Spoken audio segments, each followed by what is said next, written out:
Hello and welcome to a BW Dialogue, a BW Wellbeing Dialogue. Today, we're talking to someone who is living a life that he's passionate about. He's written a book about his experiences, getting to the point where he has got to. It's his second book. Today, we're going to talk to someone who studied at NYU, who then worked at Wall Street Journal for 2 years.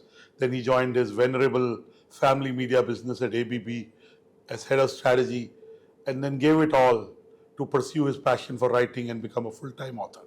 The guest today in the BW Businessworld Dialogue is none other than Mr. Aritra Sarkar, and we are discussing his latest book, From Stress to Zest, Stories and Lessons for Personal Transformation. Welcome, Aritra, to BW Dialogue. Yeah. And congratulations on a lovely book. Thank you very much. It's an honor to be with you. Aritra, just to give our readers some stats, only 30% of the respondents of a survey on stress said that they had no stress. This is older people. Among younger people, only 7% said they didn't have stress. The others, 93% had some form of stress. People have said that 45% of the people who experience stress overeat or eat wrong things. 25% of them starts drinking, smoking. And you know, when Aritra starts the book, he gives a comparison between a cobra bite and an anaconda bite. And Aritra has compared stress to an anaconda who coils himself around you and kills you slowly, and one day you're gone. Stress is that kind of anaconda. Aritra, what prompted you to write this book? You know, that's a very good question. There were, of course, personal experiences which I will get into later on. But I think one of the biggest reasons is if you look at what's happening globally today, then you see that there's a perfect storm of factors that are creating instability around the world. One is that there is political instability in almost every country of the world. You know, there's ecological, environmental instability, which is showing up in the form of global warming, climate shifts, you know, the floods and various other calamities. There is financial instability because, you know, jobs are, you know, companies are downsizing like there's no tomorrow, and AI is coming in a big way to take jobs.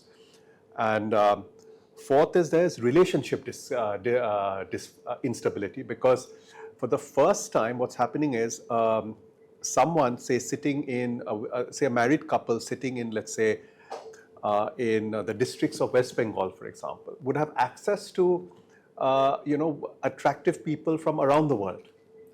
And this is causing temptations at a level which has never been seen before. Because earlier, you know, when you were in relationships, you were pretty much content with the neighborhood that you were living in, and maybe at best, your extended community of friends, relatives, colleagues, and so on and so forth. But today, it's become the world. So, and people, what is happening is that people are giving in to that temptation in a big way, and that's causing relationship dysfunction. So, if you now see, there are these four angles: relationships, finances, global instability, environment. All of these are unstable at the same time. So, what's the result? The result is stress at the individual level. So, Aritra, you're so right. The environment, the factors, Yes. the lifestyle, and you use the word expectations, Yes. both internal and external. Correct. That is really at the root cause of stress. Correct. Give us a sense of how you define stress, and what is internal stress and what is external stress. Sure. Stress is basically a reaction that we face, you know, to circumstances that are developing around us. It is basically a reaction which we perceive in terms of negativity, which is basically anxiety, fear, sorrow, all of it put together. It's almost like a mesh. It's like a mosquito mesh, a black mesh, which is sort of always, which is getting thicker and kind of suffocating us, in a manner of speaking, you know, just like the anaconda which you mentioned.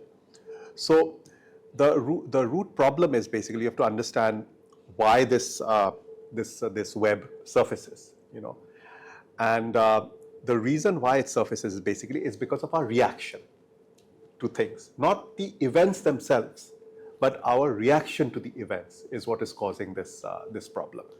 So I'll give you an example. let's say if you were in an unstable environment, where things were going awry, wars, etc., but you found a way within yourself to deal with it and to be able to to take that negativity which is going on in your environment and maybe internalize it and to turn it into something good, there is no stress there. So one has to realize that it is not the events themselves which cause stress, it's the reaction to the events which cause Because stress. we had a certain expectation and it didn't pan out. So that's internal stress, as you define it. Yeah. And then you also talk of external stress, which is caused by expectations from others. Yes. Yes. Internal stress is caused by expectations from Within us. Tell me, Aritra, as you said at the start, there were some personal moments that also made you reflect, and you brought your own experience of how you dealt with stress, how you felt stress. Give us a sense of why did you write this book? So I was writing a number of other books at that time on different topics, and what happened was, so I started my writing journey on these various subjects from 2016 onwards, after I published my first book, Goliath of Shenzhen. And so in 2020, the pandemic hit in a big way, and it was a perfect storm. I had never faced anything like this. I'm sure you haven't, and I'm sure your audience hasn't as well. What happened was earlier, before 2020, I was living essentially in a bubble. I was doing my startup, and funding was coming in, and I had taken for granted that the funding would continue until I would take the startup and into a unicorn. This is MeVero, MeVero, the startup, right? Yes. Social Correct. networking platform based on passion. Correct. But what happened was that during the pandemic, the investors who were behind me, unfortunately, they were not able to continue because of the financial burden which they had essentially had to undergo. The entire economy went for a toss, overnight. So what happened was I was, the funding tap basically ended, and I had to look for new sources of funding, and I had to do it within 2-3 months. So I ended up basically ended up raising my taking a loan myself, but also going on the phone like crazy trying to contact other investors, and it was just absolutely crazy because no one would listen to me, no one would talk to me, and even people that I know who I thought would help out, they couldn't help out actually. So I was in a state of complete panic because I built this startup over 10 years, and then overnight I was seeing all my dreams beginning to evaporate, and there's nothing more frightening than that, than to see the dark tunnel, at the end with no light in sight. Secondarily, other than that as well, so the funding crunch was a major source of stress for me. The second was also the fact that I was stuck at home. I couldn't meet my friends, the family. We had a very strict lockdown. Friends, a lot of them who are abroad. I used to travel abroad quite often. I couldn't do that during the pandemic as well. So I was very isolated, and that was I think causing a lot of stressful voices to rise in my head, and I was really in a very difficult situation personally, mentally, professionally. And that is where I felt that I needed a way to vent. And writing became my way of venting. I took on this topic of stress and I said, okay, let's do one thing. Let me start talking about my feelings in a storytelling form on Facebook. So I created a podcast called Life Lessons in the Time of Corona. And each session that was held on a Sunday, I would deliver a talk on a topic which is related to stress, and with a story. And then over a period of time, I felt people connecting with me on that, and that turned into not just my outlet for venting out stress. I actually realized that this is where my calling is, not technology, unfortunately. Because I realized that during that time, through the introspection, that I wasn't perhaps wired in the way a tech entrepreneur would be wired, but I was probably wired in a way that an author or a philosopher would be. So that shift in mindset also happened during this. Beautiful. I think to be able to, as Confucius said, if you make your hobby your profession, you don't have to work. Yes. So clearly, mental health is a huge epidemic. People are dealing with stress. People are dealing with solitude. Yes. Solitude is good, but they're dealing with loneliness. Loneliness, yes. Right? Yes. People have unfulfilled expectations from themselves. Yes. And from others who matter to them, their significant halves or their families. Now, let me come to the book. Sure. The book is divided into 7 sections. You start with stress with personal relationships. Yes. And you take us through the beautiful story of a couple. Give us that story, give our viewers that story and the point. By the way, the book has a reflection at the end of every section and kind of a way to be able to deal with that particular aspect.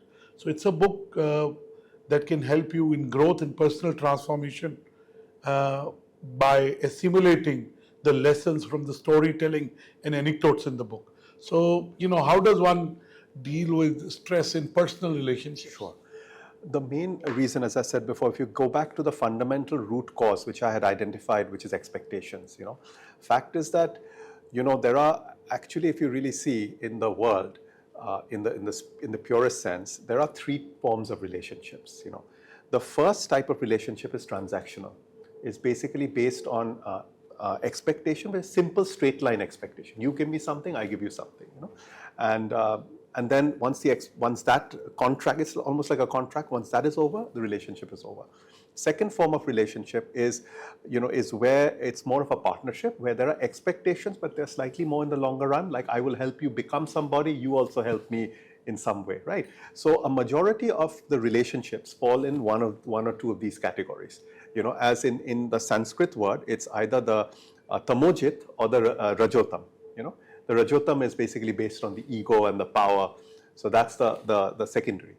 But the highest form of relationship, and this is actually one which we've forgotten, is really it's more like a circle where the couple essentially comes together for the purpose of their spiritual growth.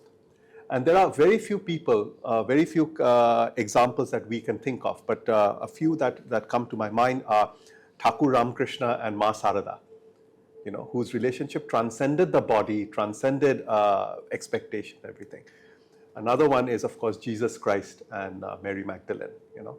That is the level of the third one. Now, what is happening is, the reason I wanted to bring this out is that almost 99.9% of relationships are based on expectations, either longer term or short term. And the problem is that the introduction of expectations at the beginning creates an inefficiency of friction in the relationship itself. So while, yes, it is possible to sort of manage the expectations over a period of time and be relatively content, you will never really have that epiphany of happiness, that epiphany of connection, which, let's say, a Ma Sarada and Ramakrishna experience, where they did not even need to have. And in a simple way, a relationship which nurtures each other. Yes. Which is complete together. And which is unconditional. And in some way, the paths intertwine. Yes. One's growth leads to the other person's growth. Yeah. Or one person finds satisfaction in the other person's growth. Yeah. So, in simpler terms, that's what Aritra is talking about. Yes. Go on. So, in this particular story, of course, I took a specific type of, a couple, a specific type, a standard couple, going through a relationship, basically, which is, based on expectations that are not really even communicated to one another. And that, I think, is at the base level today, is one of the root causes of dysfunctions, is because of the lack of communication, right? So here in this story, the woman, she has this passion for singing. Ankita and Sonny. Yeah. So Ankita has a passion for music, and Sonny, well, he just doesn't even know what his true passion is anymore, because he's just fallen into the rat race of life, where he's just, immersed himself in his career, but doesn't really enjoy it, so he's completely into lust, effectively, the lust for power, the lust for status, that's his be all and end all, right? So at the core level, what is happening is that Ankita, at least, the woman, she's reached a situation because she's followed her passion, at least on her own, that she has developed some form of self-awareness of who she is. Whereas the guy, the Sunny, he is a person who is basically living in lust and living in his own little bubble and has no connection to who he really is anymore, you know. So the fact is that, you know, that there is a lack of, in this situation, typically what happens is that you don't really gel with one another. And there's no communication. There's no communication as a result of that. And you're also, sometimes in relationships, especially when couples are younger, it takes a while to understand each other. Of course. And of stating, course. you know, needs or aspirations Yeah. or likes is restricted because you hold back because you don't know how the other person will react. Yes. So you talk about how communication is key. Yeah. So how do you make sure that there is less stress in personal relationships? Yeah. So I mean, the first thing is to note is that I do believe that that both the couple, both partners need to be on a path of internal development, you know, which is inner growth. And the way you do that essentially is you follow your passion, whatever that may be. You know, it could be like a hobby, it could be a religious practice, it could be, you know, parenting, whatever it is, whatever your true passion is, your true calling is. I think you need to go into that, and as you go into that, you must devote yourself completely to that, unconditionally, with a state of devotion, without attachment to the result, which basically means that you aren't doing it to earn something. You're doing it as a mark of because you enjoy it, and because you have a higher calling. You know, you're maybe devoting that to something, to an entity. You know, maybe to your departed mother, or maybe to God. So there is a devotional aspect to it, which is very important. You know, because with the devotion, what happens is that you are able to surrender yourself, and selflessness is ultimately what brings happiness. Beautiful. This is beautiful. You know, Aritra, I have been married for almost 24 years to the same woman. Yes. So I must tell you that real happiness comes from putting the other person. Correct. And you talk of devotion or being selfless. Yes. I think I understand and identify with that. Yeah. But when modern couples are young and they get married, sure, there may be a journey to getting that, right? Look, it doesn't necessarily have to be about age. It's basically about your own internal development, and your own internal development can start very young.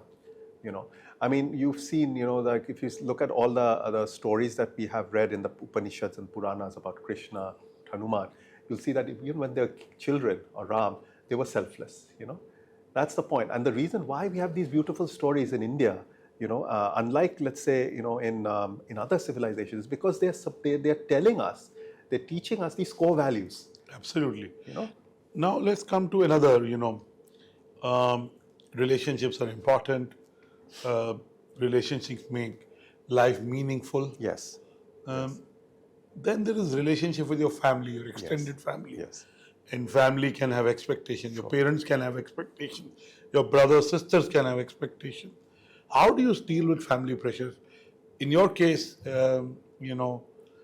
you studied at NYU, then you worked with Wall Street Journal for 2 years, then you came back and spent a decade at the family business. Yes. Then you turned an entrepreneur, right? Yes. And moved away from your family business, which is really a very venerable business. Yes. It's an institution, dare I say. I'm sure you had expectations of joining the family business and running it for a while, and taking charge of being. So how does one deal with expectations from your parents? And right at the start of the book, you dedicate the book to your parents. Yes. Saying they're your creator, yes, your bridge, your ocean, your achievement. So clearly, parents are important to everyone. Yes. And the relationship with parents is a very important relationship. Absolutely. So how does one feel when one wants to do something which may not be what the parents had envisioned for the child? Yes. I think the important thing again is essentially to look at your parents essentially as partners, not as enemies. And the way you do that is that if you yourself are in a state of internal development where you have no feelings of enmity towards anyone at all, where your heart and soul is pure, then you will be exuding love from within. You will be expressing love. You will become basically a beacon of love in a sense. And the world will come with you at that point of time, you know. The main thing is that when the parents are very sensitive to the children's, and some, you know, and they see what is going to be affecting the child in a negative way, or what will affect the child in a positive way a lot of the time. Sometimes what the child wants to do is correct, but the intentions are not correct, you know. So the parents can be parents overprotective. can be overprotective, right? And so they do want the best for their children most time. Yes. The fact is that when the child wants to do something with purity and with good, I'm fairly confident, you know, that parents, by and large, parents will not object to that sort of a situation. So how does one get to that point where the parents, suppose there's a family business and someone has a different passion? Sure. How does one get to a point where they are comfortable with it? Of course, it's a very unique personal choice and a personal journey. But like at the end of every chapter, you have a reflection, and the reflection leads to a path. Yes. Give us a sense of what are you saying in this chapter, how to deal with expectations from the family. So, you know, the main thing is, again, number one is conversation. You know, I think that's also the recurring theme in the relationship story, is open communication. And to have that open communication, you yourself must actually filter yourself from your fears, in a manner of speaking, you know, because you have fears and you have desires and you have all these expectations of yourself. So if you work on those, automatically the fear inside you goes away. How does one? It sounds very easy. Yeah. It's very difficult. By the way, one of the stats is that, you know, a lot of people who feel stressed also feel depressed. Almost 50% and more. It's all a lot of people who feel stressed also feel more anxious. Yes. You know, and these impact one's well-being. Yes. So really, how does one get to a point where one is able to discover what oneself wants and come to terms with it? Yes. How does one do it? It's a very simple thing. There are many different paths to it, but the most important path, I think, and the one which is accessible to everyone, is to follow a hobby without attachment. Just to lose yourself. You know, let's say if you like to play music, for example, maybe you're not doing it professionally, for sure. You know, it's got nothing to do with that. You used to play music when you were a child, when you were a teenager. Maybe that is your calling, you know, that is, so if you engage into that with a mode, with a view of, you know, expressing yourself with a view of almost like journaling yourself. It's like a journaling method in a way, right? You will find that over a period of time, you know, a lot of the external issues that you're facing tend to sort of melt into the background, tend to fade away into the background on their own, you know, and it's quite remarkable, because it's almost like, you know, we are meant to do something that we love, you know, and so we are giving positive energy out. And the result, when you're giving positive energy out, there is a vibration in the universe, and you will get positive vibes back at the end of the day. What is the glue which makes this possible is your belief and faith. Absolutely, which takes a while to get there. And Aritra, it would be fair to say you found your calling in being an author. Yes. And helping others through your writings to be like this book, I believe can help people because, you know, it has very real stories and anecdotes that can help people feel that they're not alone and things can be improved through reflection and consistent action. Correct. Right? Now, one of the things is the world is becoming very material, Aritra. Yes. Money matters a lot. You deal with one section in chapter is dedicated to dealing with financial stress. Yes. And things that you can do with money, you cannot do with anything else. Yes. So how does one deal with financial stress or do away with financial stress? Firstly, there's nothing wrong in striving for money. Firstly, you know, you have got to remember that. But the issue is basically that you should not be controlled by money. You be in charge. So if money is like a horse which will get you somewhere, right? You are the one who should be holding the bridle and controlling and be able to command the horse. It is a lust for the money which is the problem, not the money itself, you know, the attachment to the money. And the whole question is that when you're following something, when you're following your passion, something you really love to do on its own terms, not for any result, you will get into a zone essentially where you will find peace and you will find enjoyment in some of the simpler things of life, and then you compare that satisfaction that you have, in a way, to your own satisfaction when you're chasing after money. You'll find that when you're chasing after the pleasure of money, not the goal of money, but the pleasure of actually, attaining it, you maybe enjoy it for a few minutes when you get there. After that, it becomes hollow because you've probably spent it or it's invested or whatever it is, it's gone. It's a constant goal. It's a constant. There's somebody who's richer than you has more money. Always. And it's a very dangerous trap because it's a counter which keeps on moving up and keeps on going down, right? And you're focused on that counter, The point is that you got to not look at the counter, but then, if you think of it in terms of sports, right? Like how a Federer plays or how a Djokovic plays, right? That they're seeing the points tally, but then they become fully present in the moment, where they are completely enjoying every shot. They're immersed in the technique and the process. Winning is a byproduct. And the joy that it's very easier said than done. Because we compare. We live in a world of social media where we compare everything, where others' lives are beautiful, fulfilling, relationships are complete, at least it seems on social media. And everyone's boasting of their achievements. Yes. Right? Yes. So it has become a constant comparison. And they say comparison is the thief of joy.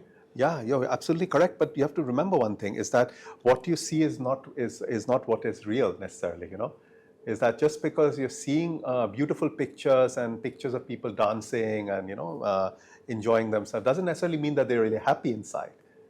True happiness, you'll see, is often not revealed on these social media tapes, and you will realize that it will probably never be revealed, and it's almost like an illusion which is being sort of purveyed before us, So I think it's important to go behind the illusion and to really try and figure out that ultimately you can never know what someone else's happiness quotient is. It's their own journey.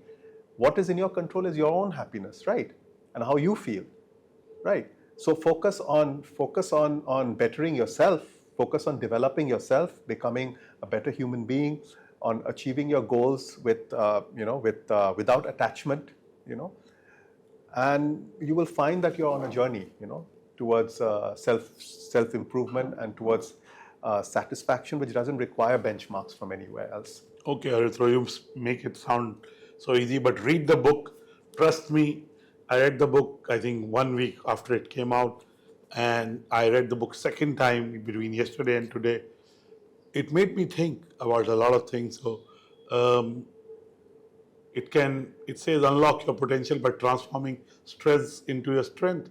Now let's come to health. Yes. I think health is the biggest wealth. Yes. Someone said an Indian family is one health issue from financial bankruptcy. Yes. And health has become expensive. If you don't have health, you go to a hospital, it's also very expensive. So how do you make sure that you don't have health practice? Absolutely. Stress. Yeah. I think one thing is to really first evaluate your relationship with yourself, ultimately, and your body is basically, in a way, sort of like your identity card, your business card for yourself, right? So you don't leave your business card scratched, tattered, muddy, right? You present the best version of it, right? So the way I think about health stress is basically that, if you want to really progress or grow yourself, right? It starts with basically having a clean mind and a clean body. So this is actually defined in Patanjali's Yoga Sutra. Patanjali, the ancient sage, he developed a 8-limbed program, basically 8-limb program, which elevated someone from an absolutely ordinary, average condition of being to beyond enlightenment. And what he basically said is that the first level, essentially, of development starts with taking care of your mind, taking care of your body. And how do you do that?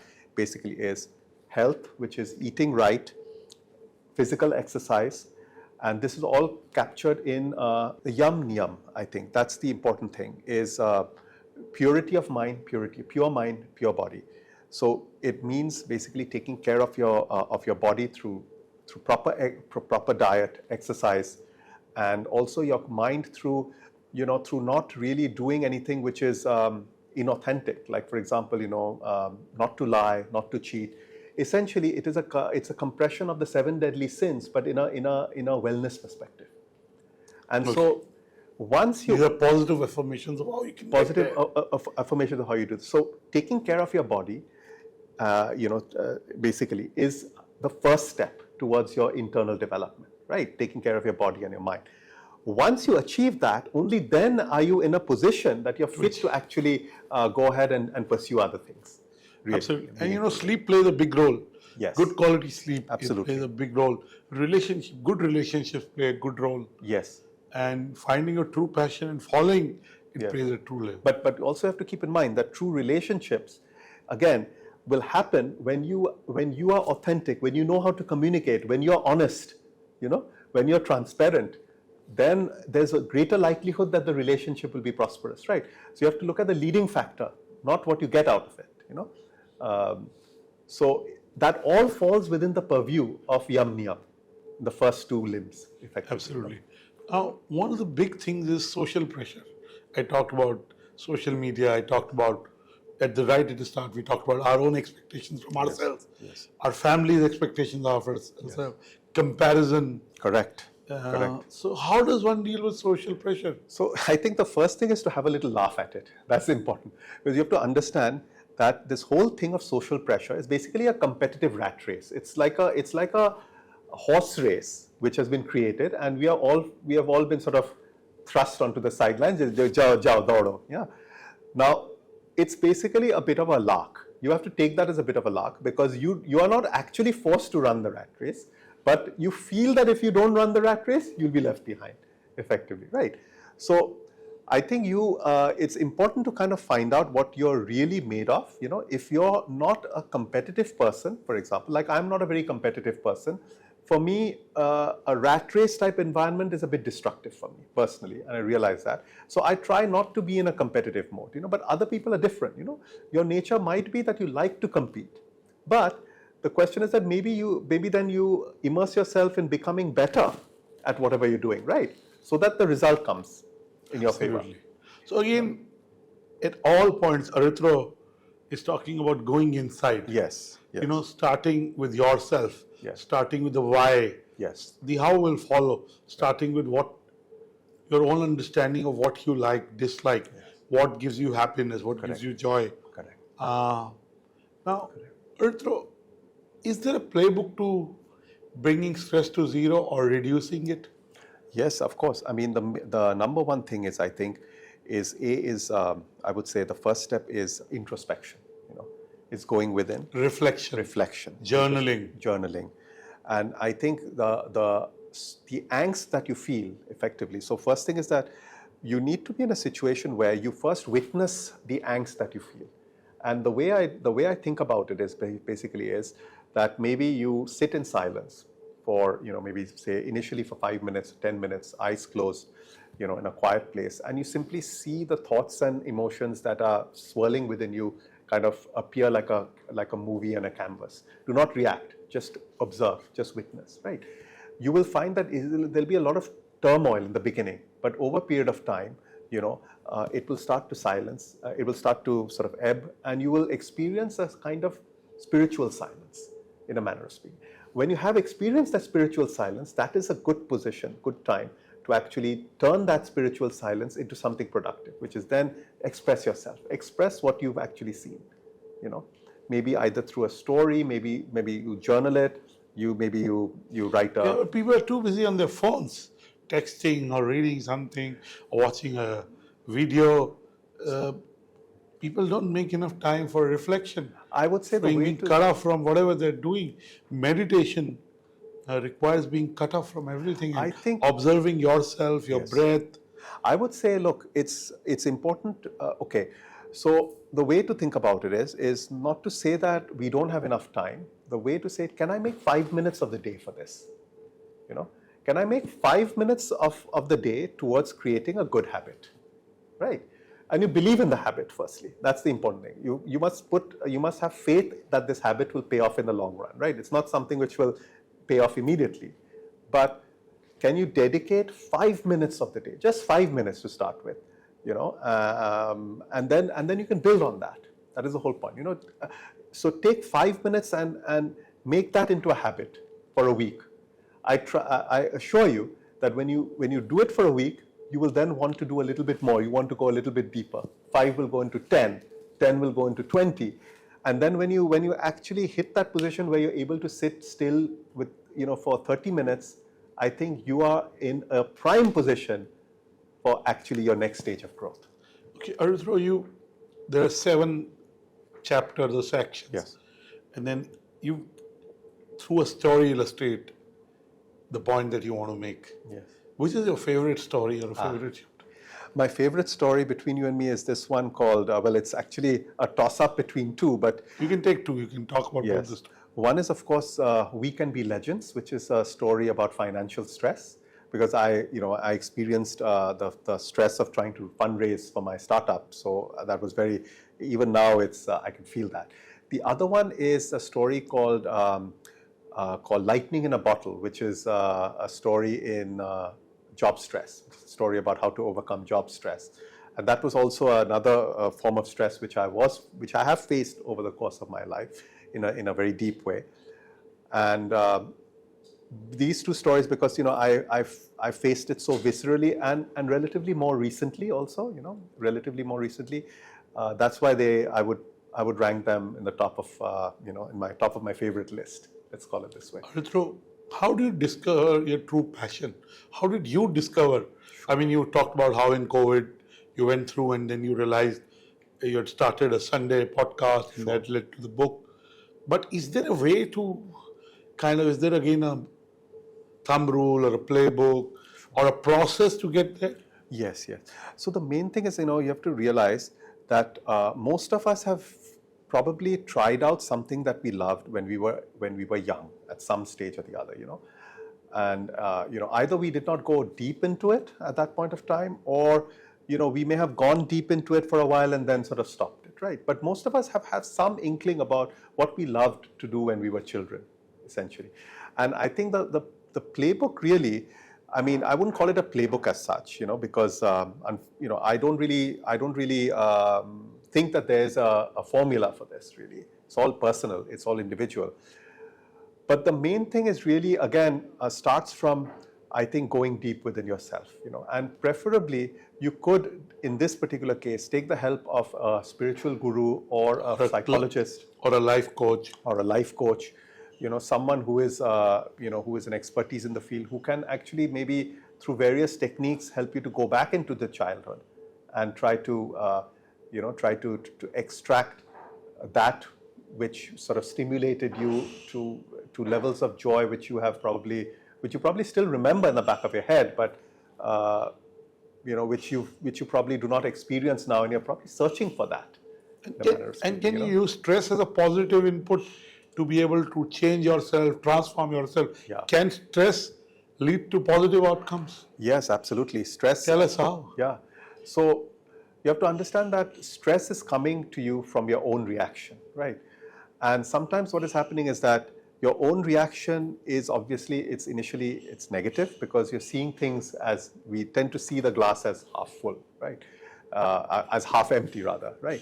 The main thing is that if you can see the glass as half full, then you see that you can take whatever situation that you have and you can turn that into an opportunity for yourself, And the way you do that is, again, is at that point of time, if you go deep into yourself, at least if you start to go deep into yourself, the answers will lie within you, And the process of going deep within yourself is actually through the pursuit of your passion, in a manner of speaking, where you will find these clues. These clues are sort of littered all within you, and it may take you a little bit of time to find the clues, but you will eventually find it. Everyone has their own way. And once you do that, and you first taste the first experience of real joy, the joy without attachment, as I call it, as I call it spiritual joy, actually, then there'll be no going back, actually. And Aritra, as you yourself, you're a full-time author. The book has come out well. It's only your second book. How has been the response to the book in India? And I know that a US edition has been launched a couple of weeks back. Yes. Give us a sense, why is this book and the content and the theme and the message of the book universal? And how can we learn from the book? How can it be a companion to transform ourselves through stress? Yes.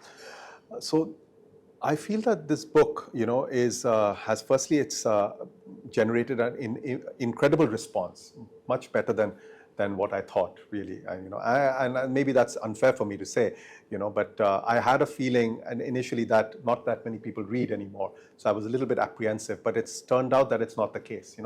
That especially youngsters have been lapping up the book. Like I was talking.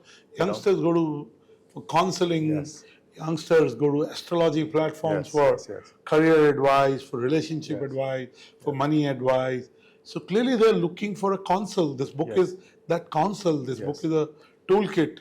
So the main thing, I think, why this book is universal today is the fact that in a world that is artificial and which is constantly prompting you to be someone else, this book is telling you the opposite. It's telling you that you must be yourself. And stay authentic. And stay authentic. First, find yourself and be that. Today we are talking about your book, From Stress to Zest. One of the things is competition. Yes. We are all competing. Correct. You're an entrepreneur, I'm an entrepreneur. We look at valuations. We look at market shares. Is competition healthy? How do you do away with competition stress? So in work, is that even possible? Look, I'll get to the work point a little bit later because it's a very artificial sort of like a pressure cooker situation. But in general, if you think about it this way, is that, we are not, I don't believe that we are horses running against one another on a track. We are actually like different types of flowers growing in one garden. That if you look at a Zen garden, for example, Japanese Zen garden, you'll find that they have a various variety of different types of flowers, and some flowers, if you look at them on a standalone basis, do not look very pretty. But when taken together, the garden looks beautiful, and that's why it's called the Zen garden. We are actually like a Zen garden where each of us have our own unique characteristics and our own qualities. No one is better or worse than anyone else. No one is more talented or less talented than anyone else. No one is more beautiful or less beautiful than anyone else. We all are different. We all are unique. And I think the first thing to understand is that you are a unique person. You are a soul, you're a consciousness, you are unique. You're radiating love. You have the potential. You shouldn't compare your journey to others. You should not compare your journey to one another. It's easier said than done. Look, it's easier said than done for one reason, because we are being fed all these messages from the external world. But you have to understand why we are being fed these messages from the external world, because someone wants to make money out of this, right? Essentially, someone or the other wants to basically monetize this whole thing. And they find it easier to monetize when they pit people against each other. That's why the world is the way it is, in terms of divided into countries, into communities, into various segments. I mean, it's not that being in separate buckets is bad. The fact that when you start demonizing one person versus another, that's when it's actually not good, right? Not healthy. And so we've been conditioned now in this way, in this kind of. So the point is that if we go back into some of the universal rich texts, the Gita, the Bible, the Torah, or all the great texts that and in fact one great text I will say is the Purpose of Life by Sri Haritratna, who's developed the philosophy of oneness, which has powered this the philosophy of the book. And so what all these great books are saying essentially is that that there is a universal truth, which is that you are unique. And this world... Accept yourself, liking yourself. Accept yourself. And whatever you've achieved, with whatever means you've achieved. Yes. Accepting and cherishing that and being grateful for that. Absolutely. Tell me, then my last question, how can gratitude take away stress? Look, what you have to understand what gratitude is at the end of the day, right? Gratitude is a form of basically selflessness, of acquiring selflessness, if you really say, expressing selflessness. True gratitude comes when you're actually selfless, when you've dedicated your work to a higher power, as you call it, to something bigger than yourself. When you do that, and then you express gratitude for that, it is almost like a load being shed off your chest, because all that ego, the biggest thing which pulls us back today, it's our ego, nothing else. It's our own ego, and the way to become happy is by shedding that ego and by completely being free. It's like a big weight on our shoulders, which we don't even realize it. Thank you. My gratitude to you, Aritra, Thank you so much for writing this book, for talking to me and sharing your thoughts on how stress can be turned into zest, a zest for life, a zest for whatever you have and the unique talents you have. So I would recommend this book. I loved reading it. I enjoyed reading it. And I'm sure you'll find something from the book that will help you in your personal and professional journey. So I highly recommend this book. God bless you.